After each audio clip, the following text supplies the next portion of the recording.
तिल वाली बहू। शकुंतला बहुत ही धार्मिक महिला है। हर समय पूजा पाठ में लगी रहती है। वो कोई भी काम बिना शुभ मुहूर्त के नहीं करती है। शकुंतला अपने बेटे राज की शादी करवाना चाहती है, इसलिए वो पंडित जी के पास राज की कुंडली लेकर जाती है। प्रणाम पंडित जी। मेरा बेटा राज बहुत संस्कारी है। पूजा पाठ और धर्म कर्म के कार्यों को बहुत निष्ठा से पूर्ण करता है। मैं अपने बेटे की शादी कराना चाहती हूँ, इसलिए उसकी कुंडली ले आई हूँ। शकुंतला पंडित जी को कुंडली देते हुए कहती है और पंडित जी कुंडली को ध्यान से देखकर कहते हैं, बेटे, तेरे बेटे का उज्जवल भविष्य है। इसका गृहस्थ जीवन भी अच्छा रहेगा, परंतु क्या पंडित जी? परंतु एक बात का विशेष ध्यान रखना होगा। तुम्हें अपने बेटे की शादी उसी लड़की से करानी होगी जिसके गाल पर तिल हो। वो लड़की तुम्हारे घर, तुम्हारे बेटे और तुम्हारे भविष्य के लिए सुख, शांति और समृद्धि लाएगी। तुम्हारा भाग्य केवल उस लड़की के आने से ही जागेगा। जी पंडित जी, मैं ऐसी ही बहू लाऊंगी जिसके गाल पर तिल हो। धन्यवाद पंडित जी, धन्यवाद। पंडित जी का धन्यवाद करके शकुंतला वहां से चली जाती है। अब वो दिन रात तिल वाली बहू के बारे में सोचती रहती है। शकुंतला अपने बेटे का जहां भी रिश्ता लगाती तो उसकी एक ही शर्त होती कि तिल वाली बहू चाहिए, लेकिन उसे तिल वाली बहू कहीं मिलती ही नहीं। एक दिन अपनी माँ को इस तरह से परेशान देखकर राज कहता है, माँ, आप मेरे लिए तिल वाली लड़की क्यों देख रही हैं? अरे क्योंकि पंडित जी ने बोला है, वो तुम्हारे और इस घर के लिए भाग्यशाली साबित होगी। माँ, मैं एक लड़की से प्यार करता हूँ। आप मेरी शादी उस लड़की से करा दो ना। उसके गाल पर तिल होगा तभी मैं तुम्हारी शादी उससे कराऊंगी, नहीं तो भूल जाओ उस लड़की को। माँ की बात सुनकर राज को लगा कि माँ उसकी शादी कभी होने ही नहीं देगी, इसलिए उसने बिना कुछ सोचे समझे बोल दिया, माँ है ना, उसके गाल पर तिल है। सच में माँ, बहुत प्यारा तिल है। तू सच कह रहा है बेटा? अरे तो तूने मुझे पहले क्यों नहीं बताया? जल्दी से मुझे उस लड़की से मिलवा दे। ठीक है माँ, मैं बात करता हूँ उससे। अगले दिन राज रोशनी के पास पहुंचा और उसे सारी बात बताई। रोशनी ने सारी बात जानने के बाद कहा, राज, तुमने माँ से झूठ क्यों बोला? मेरे गाल पर कोई तिल नहीं है। अरे मेरे पास कोई और रास्ता नहीं था रोशनी। उस समय मुझे जो ठीक लगा मैंने किया। अगर मैं ऐसा नहीं बोलता तो माँ मेरी शादी किसी तिल वाली लड़की से करा देती। माँ से इसे झूठ बोलना ठीक नहीं है। माँ को कोई तिल वाली लड़की मिलती ही नहीं, तो माँ अपने आप तुम्हारी शादी मुझसे कराने के लिए तैयार हो जाती। अरे तुम्हें पता नहीं, पंडित जी के मुख से निकली बात मेरी माँ के लिए पत्थर की लकीर है। वो आकाश पाताल एक कर देंगी, लेकिन तिल वाली लड़की ढूंढ कर ही रहेंगी। जो भी हो राज, लेकिन माँ को जब कभी सच्चाई का पता चलेगा तो उन्हें बहुत दुख होगा। और मेरे गाल पर तो तिल है ही नहीं, अब मैं माँ से कैसे मिलूंगी? तुम अपने गाल पर काजल से एक तिल बना लो ना, बाकी मैं संभाल लूंगा। अगले दिन रोशनी ने ऐसा ही किया। उसने काजल से गाल पर एक तिल बना लिया। इसके बाद राज ने रोशनी को अपनी माँ से मिलवाया, और जब शकुंतला ने रोशनी को ध्यान से देखा तो उसके गाल का तिल देखकर बहुत खुश हो गई और दोनों का रिश्ता पक्का कर दिया। कुछ ही दिनों में शकुंतला ने राज और रोशनी की शादी बहुत धूमधाम से करा दी। बहू, राज, जल्दी बाहर आओ, एक खुशखबरी है। रोशनी और राज बाहर आते हैं। राज, देखा, मेरी बहू के भाग्य से घर में खुशी आने लगी। जिस जमीन का केस हम पिछले 10 साल से लड़ रहे थे ना, वो केस अब खत्म हो गया है। अभी अभी वकील साहब का फोन आया है, वो केस हम जीत गए हैं। माँ, ये तो बहुत अच्छी खबर है। ये सब आपकी मेहनत का फल है। आपने इस कोर्ट केस के चक्कर में बहुत मेहनत की है। अरे नहीं बेटा, ये तो मेरी तिल वाली बहू के भाग्य से हो रहा है। पंडित जी ने बिल्कुल सही कहा था। शकुंतला रोशनी को बहुत प्यार करती है, लेकिन रोशनी के मन में दुख होता है। वो सोचती है, माँ मेरे झूठ को सच समझ रही है। अगर माँ को ये पता चल गया कि ये तिल नहीं काजल है तो उन्हें कितना दुख होगा। मैं आज ही राज से बात करूंगी कि वो माँ को सारी सच्चाई बता दे। शाम को राज घर आता है तो रोशनी राज से कहती है, राज, हमें माँ को सारी सच्चाई बता देनी चाहिए। घर में कुछ भी अच्छा होता है तो माँ को लगता है कि सब मेरे गाल के तिल की वजह से हो रहा है। तुम्हारे गाल की तिल की वजह से कुछ नहीं हो रहा। लेकिन हाँ, तुम्हारी वजह से हो रहा है। तुम इस घर में लक्ष्मी का रूप लेकर आई हो। सब बात ठीक है राज, लेकिन मैं माँ से और झूठ नहीं बोल सकती।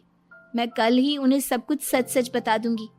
नहीं रोशनी, अभी हम कुछ नहीं बता सकते। अभी हमारी शादी को ज्यादा दिन भी नहीं हुए। तुम माँ के दिल में अपने लिए थोड़ी और जगह बना लो, उसके बाद में पक्का मैं ही माँ को सब कुछ बता दूंगा। इस तरह से दिन गुजरने लगते हैं और शकुंतला के घर में खुशियों का आना लगा रहता है। शकुंतला अपनी बहू से बहुत प्यार करने लगी थी। एक दिन शकुंतला रोशनी के कमरे में गई। बहू, ओ बहू, कहाँ है तू? माँ मैं बाथरूम में हूँ, नहा रही हूँ। अरे देख तो मैं तेरे लिए क्या लाई हूँ, जल्दी बाहर आ। अब मैं क्या करूँ? मेरे पास तो काजल भी नहीं है, अब चेहरे पर क्या लगाऊं? राज तुमने अच्छा फंसाया मुझे। माँ आप अपने कमरे में जाइए, मुझे नहाने में थोड़ा टाइम लगेगा, मैं खुद आपके कमरे में आ जाऊंगी। नहीं बहू, तू जल्दी से निकल कर आ, मैं यहीं बैठी हूँ तेरे कमरे में। जब रोशनी को इस बात का एहसास हो गया कि उसकी सास कमरे से नहीं जाएगी, तो उसने अपने गीले बाल एक तरफ कर लिए और बालों से अपना आधा चेहरा छुपाकर बाहर आई। बहू नहा ली तुम? देखो मैं तुम्हारे लिए नई साड़ी और गहने लाई हूँ। आज शाम को बहुत मेहमान आ रहे हैं, मैं तुम्हें सबसे मिलवाऊंगी। मेहमान किस लिए आ रहे हैं माँ? अरे तुम्हें राज ने बताया नहीं बहू? हमारी कंपनी इस साल नंबर 1 की पोजीशन पर पहुंच गई है और ये सब तेरी वजह से हुआ है।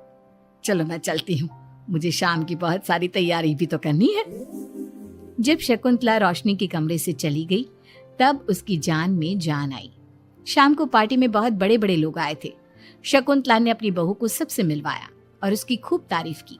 पार्टी में सब लोग शकुंतला के सक्सेस का राज पूछ रहे थे, तो शकुंतला अपनी बहू और उसके दिल की तारीफ कर रही थी।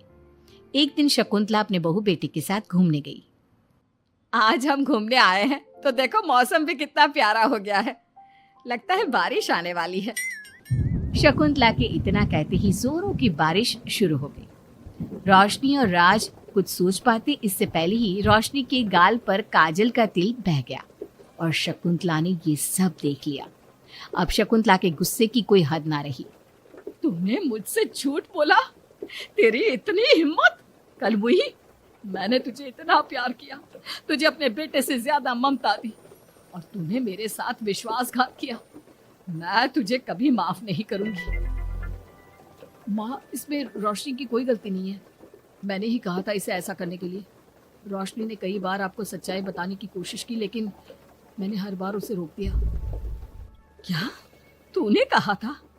क्यों किया तूने ऐसा?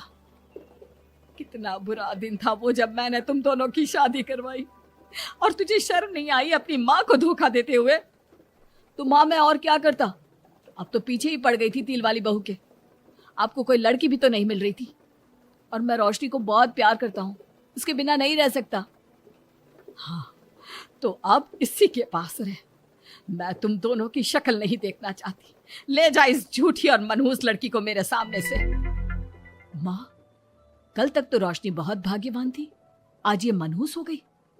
अपनी सोच बदलो माँ, चेहरे के ऊपर तिल होने से कुछ नहीं होता। आपने देखा नहीं, रोशनी के घर आते ही हमारे सारे काम पूरे हो गए। आज हमारी कंपनी नंबर 1 है। अब कब अंधविश्वास करना छोड़ोगी?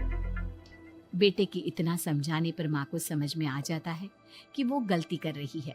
शकुंतला अपने बहू बेटी को लेकर घर आ जाती है। अगले दिन शकुंतला रोशनी के गाल पर काजल से एक तिल बना देती है। राज और रोशनी शकुंतला को बहुत हैरानी से देखते हैं। तब वो कहती है, ऐसे क्या देख रहे हो तुम दोनों? ये तिल नहीं, काला टीका है, ताकि मेरी बहू को किसी की नजर ना लगे। शकुंतला की बात सुनकर सब हंसने लगते हैं।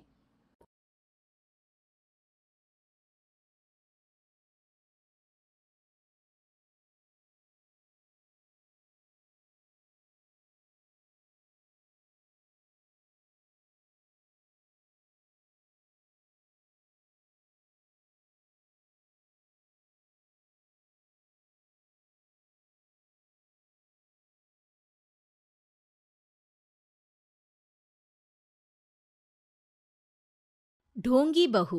प्रीति एक पढ़ी लिखी लड़की है जिसकी एक अच्छे घर में शादी हुई है। प्रीति का पति राहुल एक मल्टीनेशनल कंपनी का मैनेजर है, जो आधे महीने विदेश में ही रहता और छोड़ जाता है अपने मम्मी पापा को प्रीति के भरोसे, जिसे इस देश को सुधारने की चुल ने परेशान कर रखा है। मम्मी पापा, कल एक डॉग वैक्सीनेशन का शिविर है, तो मैं वहीं पूरा दिन रहूंगी। आप मेरे लिए खाना मत बनवाना।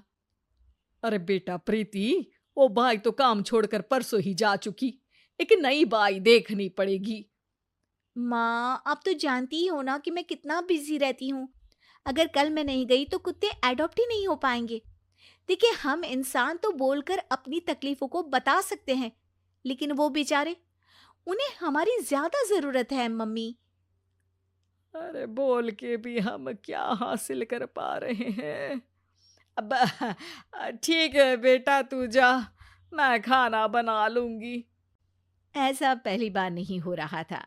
देश भर में जितने एनजीओज हैं, चाहे वो स्टूडेंट्स के अधिकार के लिए हो या गरीबों में खाना बांटने का काम हो, प्रीति सबसे जुड़ी हुई थी।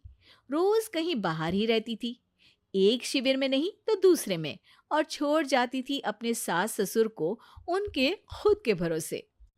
और जब कोई उसे कहे, अरे प्रीति, कभी तेरी सास का हाथ भी बटा दिया कर, तो उसका एक ही जवाब रहता था, देखो, हम लोगों को तो सब कुछ घर बैठे मिल जाता है। अगर आज मैं इस शिविर में नहीं गई तो पता नहीं कितने लोग सड़क पर आ जाएंगे। प्रीति को समझाना संभव ही नहीं था, और ये बात उसके सास ससुर भी मान चुके थे। इसलिए सुबह सुबह सास ही किचन में खाना बनाने जाती है और देखती है कि घर में सब्जियां खत्म है। अरे प्रीति बेटा, सुन तो जरा। क्या हुआ मम्मी? मुझे बहुत लेट हो रहा है, और आप तो जानते हो ना कि अगर मैं इस शिविर में नहीं गई तो। हाँ हाँ, कुत्ते एडॉप्ट ही नहीं हो पाएंगे, सब जानती हूँ। अरे पर घर में सब्जियां खत्म हो गई है। अरे जब तू वापस लौटे ना तब लेकर आना, ठीक है बेटा? ठीक है मम्मी, चलिए मैं चलती हूँ। और हर बार की तरह प्रीति अपनी पार्टीज और आफ्टर पार्टीज में इतनी बिजी रह गई कि सामान लाना ही भूल गई।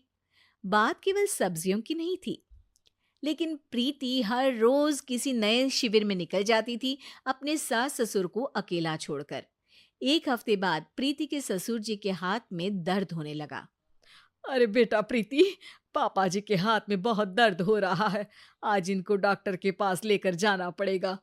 ठीक है माँ, आप हो आओ, मैं बाहर ही खा लूंगी। अरे बेटा, मैं कैसे ले जाऊं? ये काम तो हमेशा राहुल ही करता था, और मुझे तो डर है कि कुछ ज्यादा बड़ी बीमारी ना हो जाए। उफ़ो, आज मुझे मेडिकल शिविर में जाना है। बेचारे बड़े बुजुर्ग जिनके अपने फैमिली वाले उनका ध्यान नहीं रखते, उनका पूरा मेडिकल चेकअप होगा। अगर मैं नहीं गई तो आप तो जानते ही हो, उनका चेकअप नहीं हो पाएगा। और हाँ बेटा, तू जा, मैं कुछ ना कुछ कर लूंगी। प्रीति के सास और ससुर दोनों ही काफी समय से प्रीति को समझाना चाह रहे थे कि उन्हें भी मदद की जरूरत है, लेकिन अब तो पानी सर के ऊपर जा चुका था। उधर प्रीति शिविर में पहुंचकर सबसे मिल रही थी। काफी भीड़ थी और प्रीति इंस्टाग्राम पर फोटोज अपडेट करे जा रही थी। तभी प्रीति की दोस्त रीना उसके पास दौड़ती हुई आती है। अरे प्रीति, जल्दी चल। अरे क्यों, क्या हुआ? अरे तू अभी सवाल मत पूछ और चल मेरे साथ। प्रीति रीना के साथ जाती है तो देखती है कि गरीब बुजुर्गों की लाइन में प्रीति के सास ससुर भी खड़े हैं। प्रीति को समझ में नहीं आता कि ये क्या चल रहा है। उसके ऑर्गेनाइजेशन में सबकी नजर उसके सास ससुर पर थी, और प्रीति को लगा कि बात उसकी इज्जत पर आ गई है। माँ, पापा जी, आप दोनों यहाँ क्या कर रहे हैं? आप तो जानते हो कि ये शिविर गरीबों की मदद करने के लिए बनी है, और आप इसका मजाक उड़ा रहे हैं इस तरह से लाइन में खड़े होकर। अरे बेटा, हम भले ही गरीब ना हो, पर जरूरतमंद तो है ही। हमारा भी कोई ध्यान रखने वाला नहीं है। मेरे पति के हाथ में दर्द है। मैंने सुना कि जरूरतमंद बुजुर्गों का यहाँ फ्री में इलाज हो रहा है, इसीलिए चले आए। नहीं, मतलब मैं तो। प्रीति को समझ में आ गया था कि समाज को संभालने से पहले उसे अपना घर संभालना चाहिए और वो सर झुकाकर अपने सास ससुर से माफी मांगती है।